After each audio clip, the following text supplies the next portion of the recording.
কবি বলছে বিপ্লবী বিদ্রোহী মৌলবাদী কেন জঙ্গিবাদী, কোরআনের পক্ষে কথা বলি তাই আমি বিপ্লবী, দ্বীনের পথে মানুষকে ডাকি তাই আমি মৌলবাদী। আমাদের নামের আগে সব মৌলবাদী জঙ্গি এখন মিডিয়া মিথ্যা করে প্রচার করছে। আল্লাহ আমাদের হেফাজত করুক, আল্লাহুম্মা আমিন। এবার কবি কি বলছে, কবিতা সুন্দর করে বলছেন, বেহায়া নারীর এ কেমন কথা, বোরকা দেখিলেই মাথা ব্যথা। যে বোরকা পরে তার গরম হয়? এই হ্যাঁ না বলে, যে আল্লাহর বিধান বোরকা পরে যে মেয়েটা তার গরম হয় না।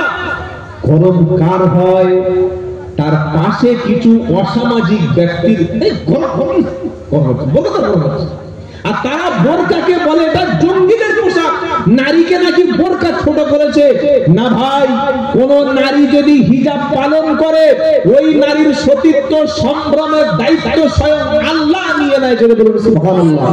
রাত 12:40 কাল্লা রেল স্টেশন থেকে দুটো বোন, একজন হিজাব পরেছিল পুরো শরীর ঢাকা, আর একজন বোন জিন্সের প্যান্ট, স্কিন টাইট গেঞ্জি, হাতে স্মার্টফোন, মাথায় একটা ভালো সুন্দর ডিজাইনের ফুল দিয়ে রাত 12:40 হেঁটে হেঁটে হেঁটে হেঁটে আসছে।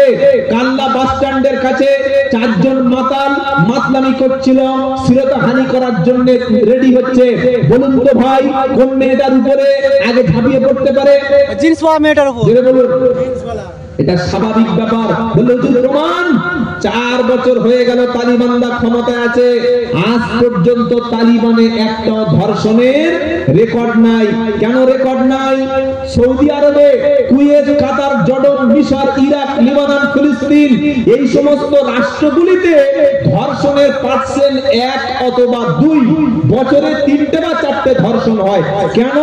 সেখানে প্রত্যেকটা নারীর উপরে পর্দা ফরজ, আর ধর্ষণ করলে শাস্তি হচ্ছে মৃত্যুদণ্ড দাও, পাথর মেরে মেরে মেরে দাও, পাথর মারতে মারতে মেরে দাও। তাহলে কোরআনের কথা শুনলে, কোরআনের আইন মানলে সমাজে শান্তি প্রতিষ্ঠা করা সম্ভব। একবার জোরে বলুন সুবহানাল্লাহ। তাই ইসলাম সেই শিক্ষা আমাকে দিচ্ছে, তুমি মুসলমান, আল্লাহকে ভয় করো, রাসূলকে ভয় করো, আর তুমি কোরআনের ব্যাপারে, কোরআনের ফরজ পর্দার ব্যাপারে কোন রকমের অবহেলা যেন করো না। আল্লাহ তৌফিক দিক পর্দার ব্যাপারে আমাদের সবাইকে মেনে নেওয়া।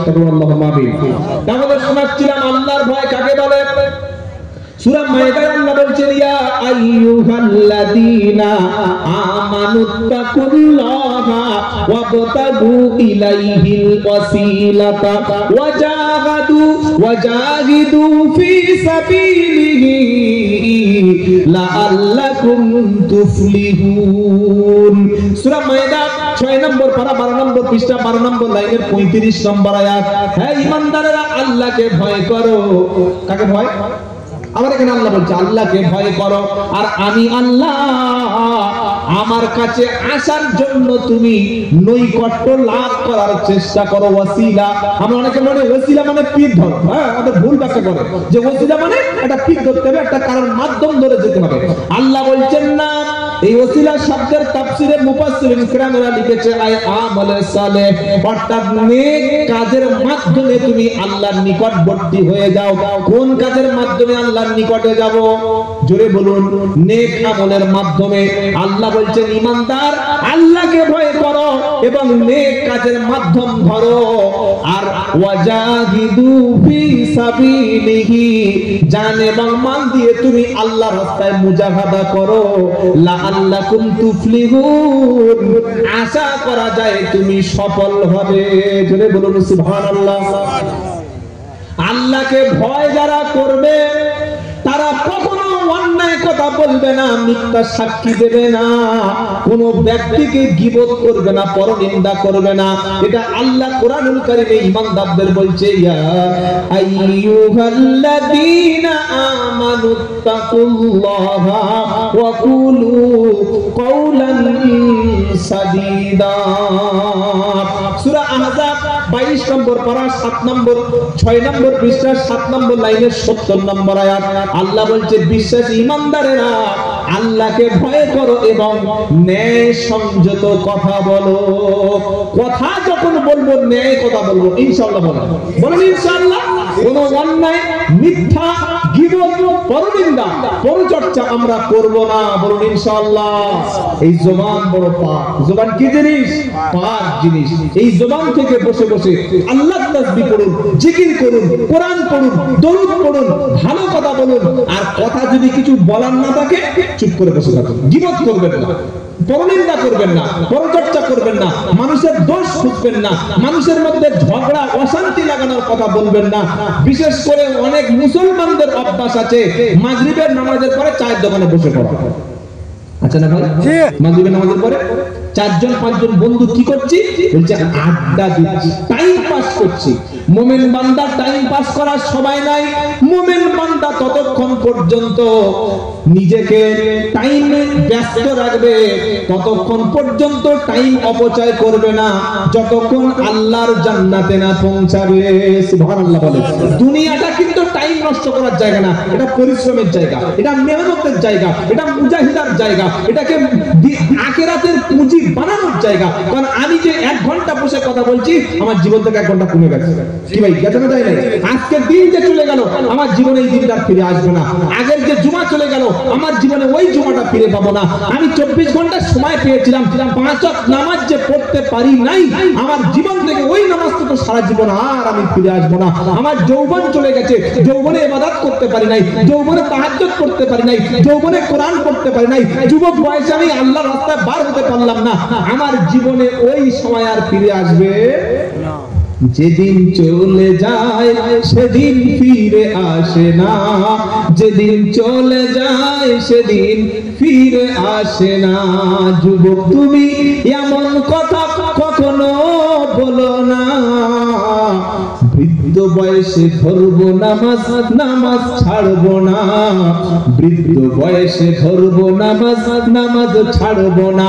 যেদিন চলে যায় সেদিন ফিরে আসে না, যেদিন চলে যায় সেদিন ফিরে আসে না। অনেক লোক আছে না বাবা, বলে না বলে না, আমার নামাজ পড়ার সময় কবে পড়বে বাবা? বুড়ো বয়সে একদম দাড়ি চুল পেকে যাবে না। ভাই কত যুবক ছিল যারা বলতো হুজুর এই তো সামনে জমা যাচ্ছে, সামনে বছর নামাজ পড়বো, সামনে রমজান থেকে নামাজ ধরবো। আজকে তাদের কবর দেখো, কোনো চিহ্ন নাই। তাই কবি কি বলছে? যেদিন চলে যায় সেদিন ফিরে আসে না, যেদিন চলে যায় সেদিন ফিরে আসে না। যুবক এই কথা তুমি কখনো বলো না, বৃদ্ধ বয়সে আমি নামাজ ছাড়বো না, বৃদ্ধ বয়সে আমি নামাজ ছাড়বো না। যেদিন চলে যায় সেদিন ফিরে আসে না। বৃদ্ধ বয়সে তাহাজ্জুদ পড়া আর জওয়ান বয়সে টাটকা বিবি রেখে রাতে উঠে তাহাজ্জুদ পড়া দুটো এক না? হ্যাঁ না বলেন কি ভাই? 60 বছর বয়সে কেউ যদি বিয়ে করে তাহাজ্জুদ, এই বিয়ে করে বাসর রাতে যায়, আর 22 বছরের ইয়ং ছেলে যদি বাসর রাতে যায়, দুজনের মজা কি এক হবে মনে হচ্ছে? না। কি বুঝলেন বিষয়টা? বুঝুন, তাহাজ্জুদ করছে বুড়ো বয়স, বড় ভালো কথা, কিন্তু জওয়ানি বয়সটা আপনি নষ্ট করে ফেলেছেন, জওয়ানি বয়সটা আপনি জেনাবা বিচার করে নষ্ট করে ফেলেছেন। তাই যুবকদের সামনে সময় আছে ইসলামের উপরে ফিরে আসা, আল্লাহ রাস্তায় ফিরে আসা। আজকে মসজিদগুলো দেখো, সব মসজিদে গিয়ে দেখি 50টা লোক নামাজ পড়লে 45টা বুড়ো লোক, বৃদ্ধ মানুষ, ইয়ং ছেলেদের উপস্থিতি মসজিদে নাই। কেন নাই? আমরা তাদেরকে ইসলামের দিকে আনতে ব্যর্থ হয়েছি, তাদের কাছে আমরা ধর্মটাকে কঠিন বানিয়ে ফেলেছি, ইসলাম সম্পর্কে তাদের শিক্ষা আমরা দিইনি। ভাই আমার ছেলেটাকে ধ্বংস করেছি কি দিয়ে? ইসলাম থেকে, শিক্ষা থেকে দূরে সরে। যাই হোক, যে কথা বলছিলাম, আল্লাহ পাক বলছেন তোমরা আমাকে ভয় করো, নেক কাজের মাধ্যম ধরো, তবেই তোমরা সফল হবে। আর ঈমানদার কোনদিন অন্যায় গীবত, পরনিন্দা, পরচর্চা এরকম কথা কোনো মুসলমান বলতে পারে না। মুসলমান কোনদিন টাইম পাস করতে পারে না। মুসলমান জিকিরে থাকে। কিসের উপরে থাকে? জোরে বলেন। আল্লাহর জিকির, আল্লাহর স্মরণ থেকে মুসলমান কোনদিন গাফেল হতে পারে না। আর যে ব্যক্তি আল্লাহর জিকির থেকে গাফেল হবে তার অবস্থাটা কি দেখে? কোরআন শোনাচ্ছে ওয়া মাইয়া আশু আন যিকরির রহমান নুকাইদ লাহু শাইতানান ফাহুয়া লাহু করিন ওয়া ইন্নাহুম লায়াসুদ্দুনাহুম আনিস সাবিলি ওয়া ইয়াহসাবুনা আন্নাহুম মুহতাদুন। সূরা যুখরুফ 25 নম্বর পারা 11 নম্বর পৃষ্ঠা 1 নম্বর লাইনে 57 নম্বর আয়াত। আল্লাহ বলছেন যে ব্যক্তি, যে বা যারা ওয়া মাইয়া আশু আন যিকরির রহমান, যে ব্যক্তি আমার স্মরণ থেকে, আমার জিকির থেকে, আমার স্মরণ থেকে যারা গাফেল হবে তার জন্য আমার পক্ষ থেকে একটা, আল্লাহ বলছেন তখন আমার জিকির থেকে, স্মরণ থেকে যে গাফেল হবে তার পিছনে একজন শয়তান নিয়োজিত হয়ে যায়। আপনি আল্লাহর জিকির করবেন না, আল্লাহকে ডাকবেন না, মসজিদে আসবেন না, আপনি শয়তান আপনার পিছনে পড়ে আছে। কার পিছনে পড়ে আছে? শয়তান। আপনার সঙ্গে সর্বদা শয়তান আছে। আপনি খাচ্ছেন, ঘুমাচ্ছেন, কাজ করছেন, যা কিছু করছেন সব শয়তানের কথা অনুযায়ী চলছেন। আর আল্লাহ বলছে যখন আমার স্মরণ থেকে জিকির হতে বান্দা গাফেল হয়ে গেল তখন তার পিছনে একজন শয়তান পরিচালনার দায়িত্ব নিয়ে নিল।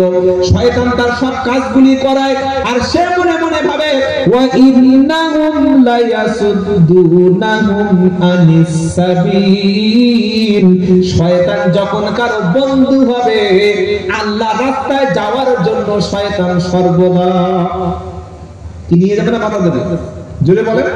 যখন আল্লাহ রাস্তা থেকে শয়তান মানুষকে বাধা দেবে, দাড়ি রাখতে দেবে না, টুপি পরতে দেবে না, সালাম দিতে দেবে না, মসজিদে যেতে দেবে না, কোরআন শিখতে দেবে না, দান করতে দেবে না, আল্লাহ জিকির করতে দেবে না, ভালো কাজে শয়তান বাধা দেবে। আর বান্দা তখন বলবে আমি যেটা করছি ওটা ভালো পথে আছি। যারা নামাজ পড়ে ওদের ঈমান আছে, আমি নামাজ না পড়লে কি হবে? ঈমান ঠিক আছে। বলে না? বলে। আরে বলে কি বলেন? বলে। আরে আমি সুদ খেলে কি হবে? ভালো মানুষ, তুই যে ভালো, এর সার্টিফিকেট সার্টিফাই কে করলো? আমি মিথ্যা বললে কি হবে? লোকটা আমি ভালো। চুরি করলে কি হবে? আমি ভালো। বলে না যে নামাজের মতো আমি খারাপ লোক, আমি ভালো লোক, এক কথার লোক। নামাজ না পড়লে কি হবে? ঈমান ঠিক আছে। এটা হচ্ছে বর্তমান যুগে শয়তানের সবচাইতে বড় শেখানো দুটো কথা। কটা? একটা হচ্ছে নামাজ না পড়লে কি হবে ভাই? ঈমান ঠিক আছে। আর 2 নম্বর হলো মনের পর্দা সবচাইতে বড় পর্দা।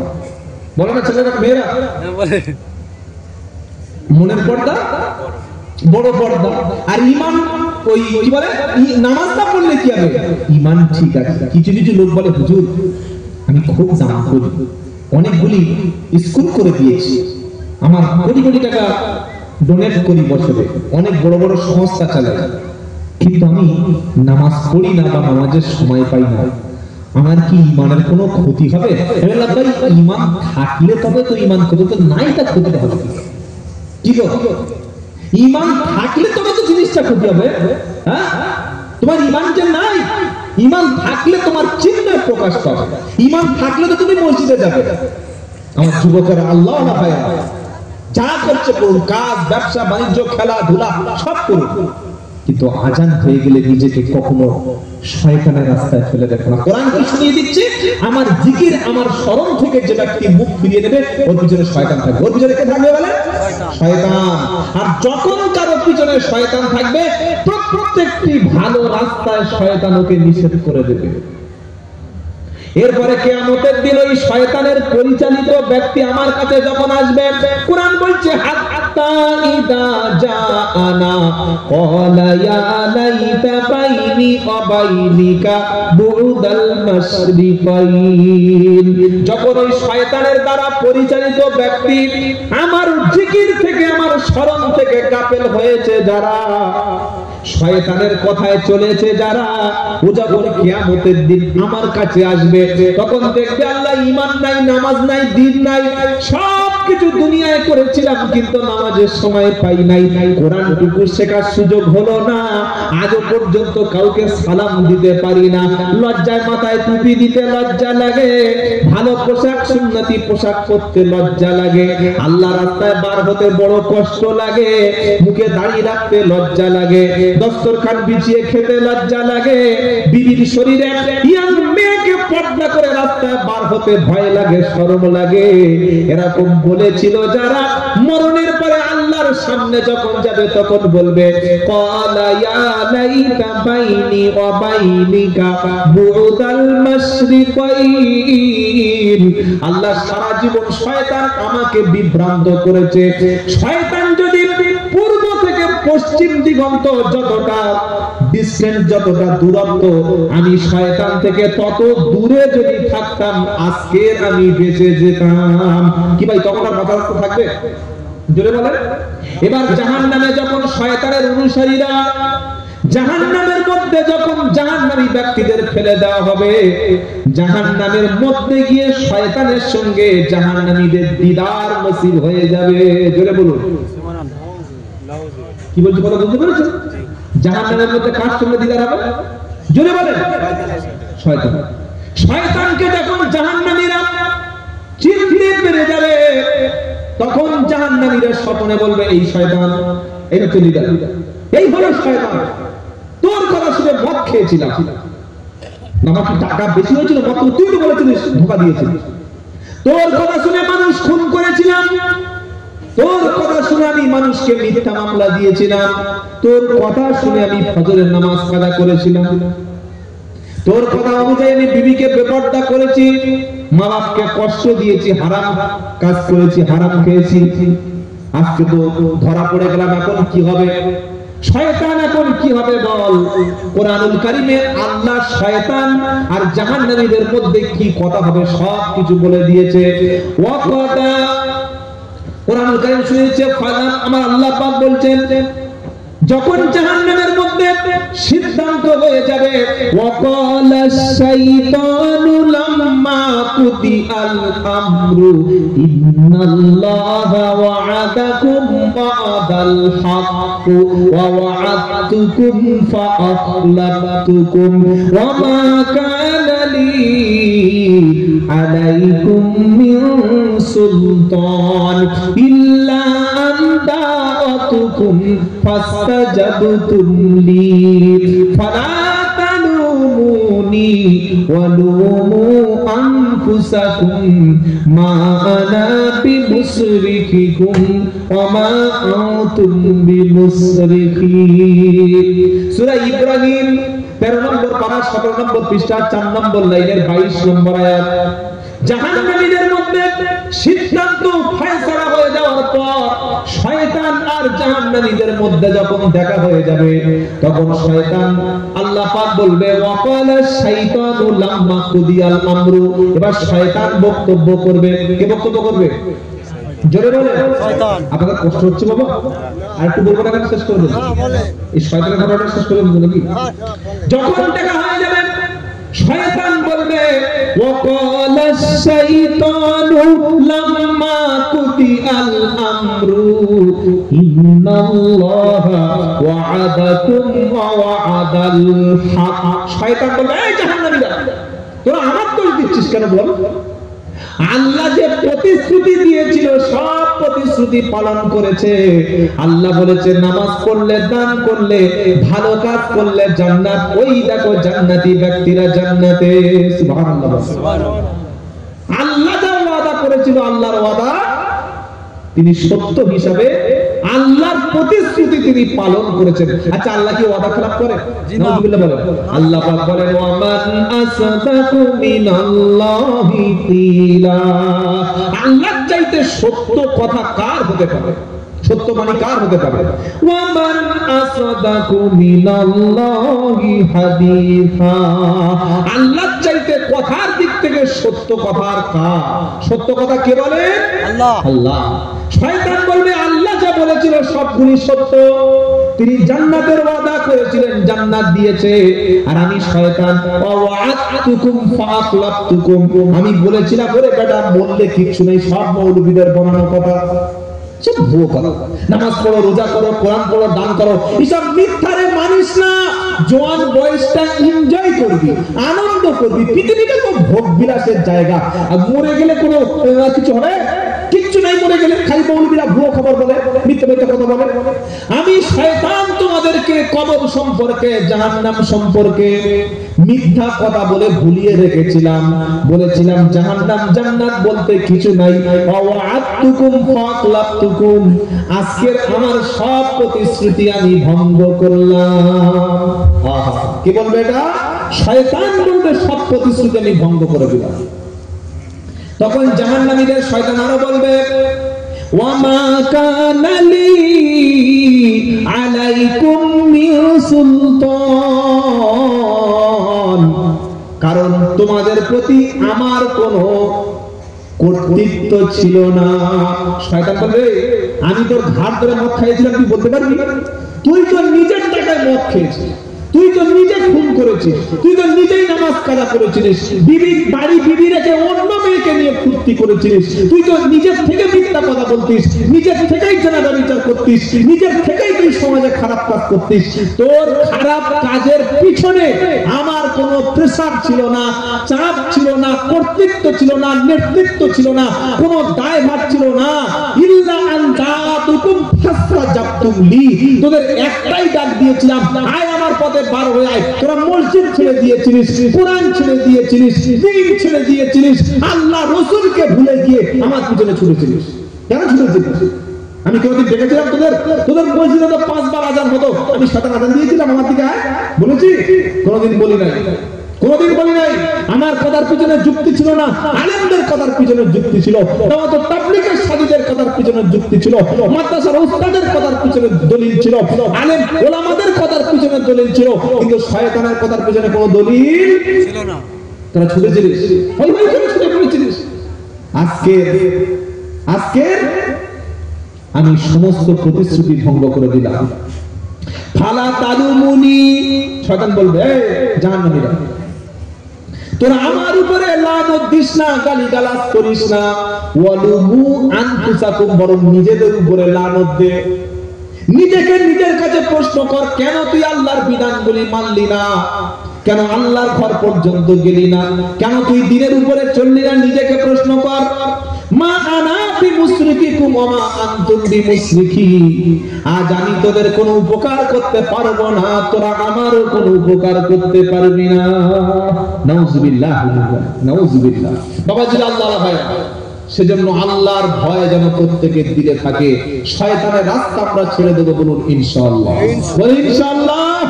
পাপের রাস্তাকে ছেড়ে হকের রাস্তা, দ্বীনের রাস্তা ধরবো, বলুন ইনশাআল্লাহ।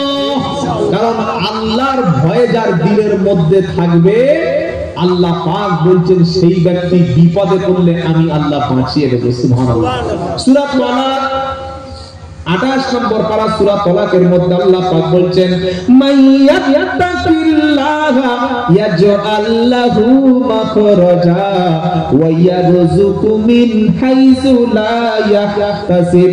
আল্লাহ পাক বলেন যদি কেউ আল্লাহর ভয় করে, ওই ব্যক্তি যদি বিপদে পড়ে যায়, আমি আল্লাহ বিপদ থেকে এমন ভাবে বাঁচিয়ে দেব সে কখনো কল্পনা করতে পারবে না। সুবহানাল্লাহ, সুবহানাল্লাহ। আর তার যদি রুজির প্রয়োজন হয়, আমার দিকে ভয় করলে আমার নিজ জিম্মায় তার রুজির ব্যবস্থা করে দেব। জোরে বলুন সুবহানাল্লাহ। তুমি রুজির অভাব হবে বলে সুদের ব্যবসা করছো না? কি গো, সবচাইতে গরিব মানুষ আমাদের সমাজে কারা? আলেম ওলামার ইমাম শ্রেণীরা। আপনারা কি বলছেন বলুন? শুনেছেন কোন ইমাম সাহেব সুদ খায়? জানা থাকলে বলুন না। কোন মাদ্রাসার শিক্ষক মদের ব্যবসা করে, জুয়া টিকিট বিক্রি করছে, লটারির দোকান দিচ্ছে, জমি বন্ধক নিয়ে খাচ্ছে, কিংবা হারাম ইনকাম করে ওই ইমামতি করছে? পাবেন না। পাবেন না। সমাজের মধ্যে সবচাইতে মুসলমান মনে করে আলেম ওলামা ইমামদের টাকার দরকার নাই, তাই মসজিদে ইমাম রাখার সময় আমরা কম পয়সার ইমাম খুঁজি। আপনাদের কি ইমাম, আপনাদের কালনা বা পূর্ব বর্ধমান নাকি ইমাম আলেমদের কত বেতন দেয় আমি জানি না, জানার প্রয়োজন নাই আর জানতেও চাইব না। তবে মনে রেখে দেবেন, কম বেতনের ইমামের পিছনে নামাজ হবে না। কি বললাম বুঝতে পেরেছেন? ও সব কথা ভুলে গেলে এই কথাটা সারা জীবন মনে থাকবে। কম বেতনের ইমামের পিছনে নামাজ হবে না। 3000 টাকা, 4000 টাকা, 6000 টাকা, 7000 টাকা, আজ বর্তমান বাজারে মূল্য যেভাবে বেড়ে গেছে, 7000, 6000, 8000 টাকায় সংসার কোনো মানুষের চলে? জুড়ে বলেন না। আমাদের ইনসাফটা কোন জায়গায় পৌঁছে গেছে যে আমরা একটা মাদ্রাসার শিক্ষককে মসজিদের ইমামকে 8000 টাকা বেতন দিই, 7000 টাকা বেতন দিই, 6000 টাকা বেতন দিই? কিভাবে দিই আমরা? আমাদের একবার কি মনে হয় না যে এই শিক্ষক বা ইমাম বা আলেমের বিবি বলে একটা কেউ আছে? আমার বিবির যদি কাপড়টা কিনতে 2000 টাকা লাগে, ইমামের বিবির কাপড়টা তো 90% ডিসকাউন্ট হবে না? হবে হবে না। আমার বাচ্চার অসুখ হলে ডাক্তার দেখাতে 500 টাকা ফিস লাগবে, ইমামের বাচ্চার ওষুধ ডাক্তার দেখানোর জন্য ফ্রি অফ কস্ট হবে না? আমার এক বস্তা চাল কিনতে গেলে 1600 টাকা লাগবে, ইমামের জন্য চালটা তো 1100 টাকায় হবে না? হবে না? আমার যেমন সংসার আছে, আলেম ওলামাদের তাদেরও সংসার আছে। আমি বলছি না যে তাকে 15,000 20,000 দিন, কিন্তু একজন আলেমের প্রতি যিনি নামাজের দায়িত্ব নিয়েছেন, পুরো ফরজ ইবাদতের দায়িত্ব নিয়েছেন, তার সংসারটা চলছে কিনা আমরা সমাজের মানুষ একবার কি তাকে জিজ্ঞাসা করব না যে ইমাম সাহেব বা মাদ্রাসার শিক্ষক ওস্তাদে কেরাম, আপনি সবকিছু ছেড়ে আমার মহল্লার সন্তানদের কোরআন শিক্ষা দিচ্ছেন, আমরা জাহান্নামের দিকে ছুটে যাচ্ছি, আপনি টেনে টেনে নিয়ে চলে আসছেন। আমরা হারাম খাচ্ছি, আপনি হারামের রাস্তা থেকে বাঁচানোর জন্য চিৎকার করছেন। শুনে রাখো আল্লাহর মুসলমান, কোন ডাক্তার তোমাকে হারাম খাওয়া থেকে বিরত রাখবে না, কোন স্কুল মাস্টার তোমাকে সুদ খেতে মানা করবে না, কোন উকিল আইনজীবী তোমাকে মিথ্যা কথা বলতে নিষেধ করবে না। তোমার নামাজ কাজা হয়ে গেলে কেউ ভাববে না, কিন্তু ইমাম ভাববে, আলেম ভাববে, উলামারা ভাববে যে নামাজ কাজা করো না, মিথ্যা বলো না, সুদ খেও না, হারাম খেও না, জেনা করো না, শয়তানি কাজ করো না। কেন? একজন আলেমের চিন্তা হলো, তার ফিকির হলো মহল্লার মানুষদেরকে জাহান্নাম থেকে বাঁচানোর। কি ভাই ঠিক বলছি না ভুল বলছি?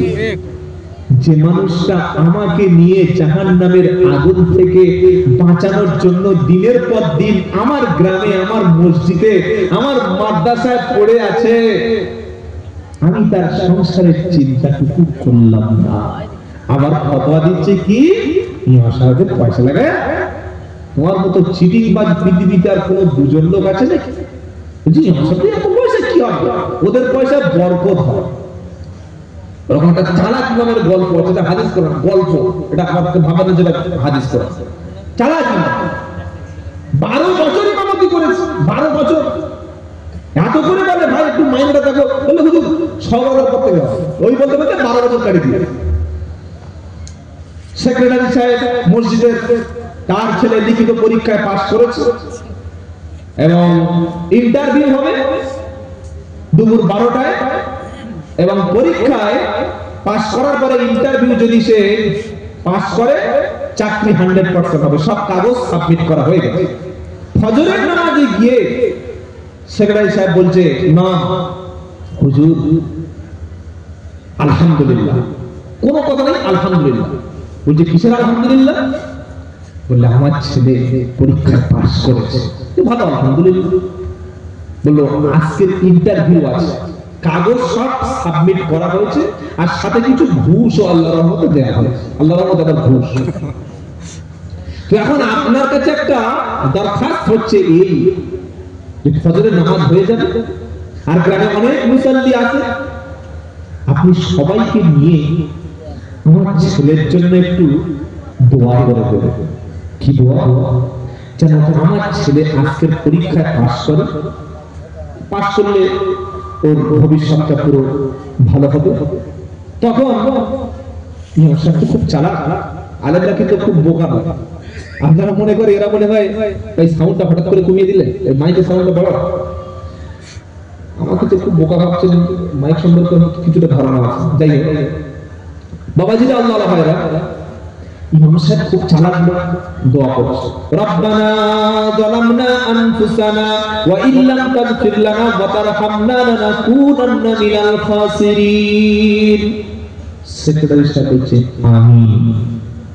আয় আল্লাহ, ইমাম সেক্রেটারি সাহেবের ছেলে যেন আজকের চাকরিতে ইন্টারভিউ পরীক্ষায় যেন পাস করে। সেক্রেটারি সাহেব বলছে আমিন। আয় আল্লাহ, ইমাম সাহেব বলছে আল্লাহ। আবার মাঝে মাঝে এটা বলবো কি বলবো না ভাবছি, বলবো মাঝে মাঝে আপনাদের এমন ভাবে দোয়া করি না, বাড়িওয়ালার মন পুরো খুশি হয়ে গেছে। আর বাড়িওয়ালার খুশি না হলে মাল দেবে, খুশি হলে মাল বার করবে। হ্যাঁ, খুশি না হবে মাল বার হবে, খুব খুশি হচ্ছে। আয় আল্লাহ, সেক্রেটারি সাহেবের ছেলে যেন ভালো বেতন পায়। তখন সেক্রেটারি সাহেব বলছে আমিন। এমন বেতন পায়, আমি যেমন 3000 পাই, ও যেমন তেমন পায়। সবাই হাত করে দিয়ে কি কি বললেন? কি বললেন? 3000 কিভাবে চলবে? মাস্টার বলছে আমার যেভাবে চলে আপনার ছেলেভাবে চলবে। কি হয়? এটা হচ্ছে বেইনসাফ। মাটির মসজিদ, এসবেস্টারের মসজিদ, টিনের মসজিদ 4000, 5000, 6000 দিন, কিন্তু ছাদ, টাইলস, সুন্দর সবকিছু আছে, এসি আছে, সুন্দর সাউন্ড সিস্টেম, ডেকোরেটর এবং মডিফাই বিউটিফাই মসজিদ, এটা যেন না হয়। নিজের ইনসাফ বিবেকের কাছে প্রশ্ন করবেন। কোন আলেমকে অন্তত ঠকাবেন না। আলেমরা টাকা বেশি, আলেমরা থাকলে তারা কোনোদিন খারাপ কাজে আলেমরা টাকা ব্যয় করে না। যে কোনো আলেমের হাতে টাকা থাকলে হয় একটা মসজিদ অথবা মাদ্রাসা একটা করে। কি ভাই ঠিক বলছি না ভুল বলছি? আর এই মাদ্রাসা মসজিদগুলি আছে বলে দ্বীন আর ইসলাম টিকে আছে, বলুন আলহামদুলিল্লাহ। এবং সেগুলি আপনারা তো চালান, আল্লাহ চালান, আপনাদের দ্বারাই আল্লাহ চালিয়ে নেয়, আলহামদুলিল্লাহ বলবেন না?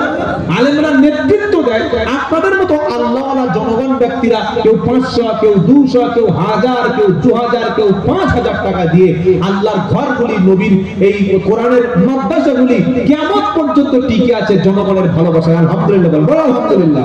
তাই যেটা শোনাচ্ছিলাম, আল্লাহওয়ালা ভাইরা, কোরআন কারীম শিক্ষা দিচ্ছে যে তোমরা আল্লাহকে ভয় করো। বাবা কোন একটা বেঁচে গেছে, আমরা কথা শেষ করে দেবো। আল্লাহর ভয় যদি কেউ করে, আল্লাহ বলছে তার রুজিটা আমি পৌঁছে দেব। আমার যুবক বন্ধুরা, অনেকে রুজির মালিক মনে করে ব্যবসা। শুনছেন আপনারা? রুজির মালিক কে? আল্লাহ। সূরা হুদ 12 নম্বর পারা 1 নম্বর পৃষ্ঠায় 1 নম্বর লাইন 6 নম্বর আয়াত, মা মিন দাব্বাতিন ফিল আরদি ইল্লা আলাল্লাহি রিজকুহা। আল্লাহ বলেন পৃথিবীতে এমন কোন প্রাণী নাই যার রুজির দায়িত্ব আমি নিই নাই, সবার দায়িত্ব আমার হাতে। সুবহানাল্লাহ, সুবহানাল্লাহ। তুমি মানুষ, তুমি বিয়ে করছো না কেন বাবা? আমি কি খাওয়াবো? ভাই হ্যালো, শুনছেন আপনারা? অনেক মানুষ বিয়ে করে না এই ভয়ে, বললে আমার বউকে খাওয়াবো কি? আরে বিবি কি হাঙর না কুমির না বাঘ না সিংহ? জঙ্গলে চলে যান, চিড়িয়াখানায় তো বাঘগুলো খাঁচায় রাখে, সুন্দরবন জঙ্গলে দেখবেন বাঘ আছে। বাঘেরা কি 150 টাকা কেজির মাংস খায় না 3-4 লাখ টাকা কেজির হরিণের মাংস খায়? কোনটা খায় বলুন? হরিণের মাংস। আমরা সপ্তাহে হয়তো 3 দিন মাংস খাই, আর বাঘেরা পার ডে মাংস খায়। কখনো হরিণ, কখনো গরু, কখনো মহিষ, দামি দামি খাবার খায়। কে খাওয়ায়? কে খাওয়ায়? আল্লাহ। পৃথিবীতে যত প্রাণী আছে, যত সৃষ্টি আছে, প্রত্যেকের খাবার আলাদা। আমার দুটো ছেলে, দুটো মেয়ে আর স্ত্রী, বাপ মা, এই ছজনের খাবার জোগাড় করতে গিয়ে হিমশিম খেয়ে যাচ্ছি, অথচ ছজনে একই খাবার খাই। আর আল্লাহর পৃথিবীতে যত মাখলুক আছে, প্রত্যেকের খাবার আলাদা। সাপ যেটা খাচ্ছে, ব্যাঙ সেটা খাচ্ছে না। ব্যাঙ যেটা খাচ্ছে, হরিণ সেটা খাচ্ছে না। ওই টিকটিকি যেটা খাচ্ছে, মুরগি সেটা খাচ্ছে না। কুকুর যেটা খাচ্ছে, কুকুর সেটা খাচ্ছে না। প্রত্যেক প্রাণীর খাবারের দায়িত্ব কার? আল্লাহ। যদি কোন মুসলমান আল্লাহর উপরে ভরসা করে, হালাল ব্যবসা করুন, বসে খাবেন না। হালাল ব্যবসা করুন, আল্লাহর উপরে ভরসা করুন, হালাল ব্যবসা করুন, রুজির দায়িত্ব স্বয়ং আল্লাহ নিয়ে নেবেন। বলুন সুবহানাল্লাহ। সুদের ব্যবসা, মদের ব্যবসা, লটারির টিকিটের ব্যবসা, জেনার যত রকমের অবৈধ ইনকাম আছে, সব হারাম রাস্তা আমরা ছেড়ে দেব ইনশাআল্লাহ। বলেন, বলি ইনশাআল্লাহ। বাবাজিরা, আল্লাহর পায়রা, এখন এই আয়াতটা বলে আমরা কথা শেষ করে দিই যে যদি আমরা আল্লাহ থেকে ভয় করি তাহলে লাভ কি আছে? আল্লাহর ভয় কিভাবে কত মোটামুটি কয়েকটা কথা বলেছি, মনে আছে? হারাম রাস্তা ছেড়ে দেব, হারাম ইনকাম ছেড়ে দেব, হারাম সম্পর্ক ছেড়ে দেব, আর রুজির মালিক আল্লাহ হিসাবে আল্লাহর উপরে ভরসা করে হারাম ইনকাম থেকে নিজেকে বিরত থাকব। বলুন ইনশাআল্লাহ। সাদা পাঞ্জাবি, সাদা টুপি পরে আর হজ করে আসলে আল্লাহর ওলি ভাববেন না। ওর ইনকামের মধ্যে যদি হারাম ঢুকে যায়, ও হচ্ছে শয়তানের ওলি। কিসের ওলি বলেন? শয়তানের ওলি। তাই আল্লাহ বলছেন আমার থেকে ভয় করো। আর আমাকে থেকে যারা ভয় করবে কি লাভ আছে? ওয়ালিমান খাফা মাকাম রাব্বিহি জান্নাতান ফাবিআইয়ি আলা'i রাব্বিকুমা তুকাদ্দিবান। নারায়ে তাকবীর। কি সুন্দর কথা। ওয়ালিমান খাফা মাকাম রাব্বিহি জান্নাতান ফাবিআইয়ি আলা'i রাব্বিকুমা তুকাদ্দিবান। আল্লাহর সামনে দাঁড়ানোকে ভয় করে যারা পাপের কাজগুলি ছেড়ে দিয়েছে, আল্লাহর সামনে দাঁড়াতে হবে, এই ভয় যাদের দিলে আছে, ভয় পাপগুলো ছেড়েছে যারা, আল্লাহ বলছে তাদের জন্য রয়েছে দুটো জান্নাত, দুটো জান্নাতের ওয়াদা। বলুন সুবহানাল্লাহ। আরেকটা আয়াত শুনুন, সূরার নাম মুল্ক, 29 পারা। যে সূরাটা পড়লে কবরে কোনো আযাব হবে না। একবার সুবহানাল্লাহ বলুন। সুবহানাল্লাহ। কবরে পিসাব, ফমিসাব, মুক্তিসাব, আমিসাব বুঝে যাবে নাকি? অত সহজ নয়। কিন্তু একটা সূরা প্রতিদিন পড়ে রাতে ঘুমাবেন, 29 পারার সূরা মুল্ক। এই সূরাটা পড়লে কবরে আযাব হবে না। সূরা মুলকের 12 নম্বর আয়াত কি বলছে? ইন্নাল্লাযীনা ইয়াখশাউনা রাব্বাহুম বিল গায়বি লাহুম মাগফিরাতুন ওয়া আজরুন কাবীর। নিশ্চয়ই যারা আল্লাহকে না দেখে ভয় করবে, আল্লাহ বলছেন লাহুম মাগফিরাতুন ওয়া আজরুন কাবীর, তাদের জন্য আমার পক্ষ থেকে রয়েছে ক্ষমা এবং বিশাল পুরস্কার। সুবহানাল্লাহ বলবেন না? সুবহানাল্লাহ। আজকের শেষ আয়াতটা শুনিয়ে দিচ্ছি।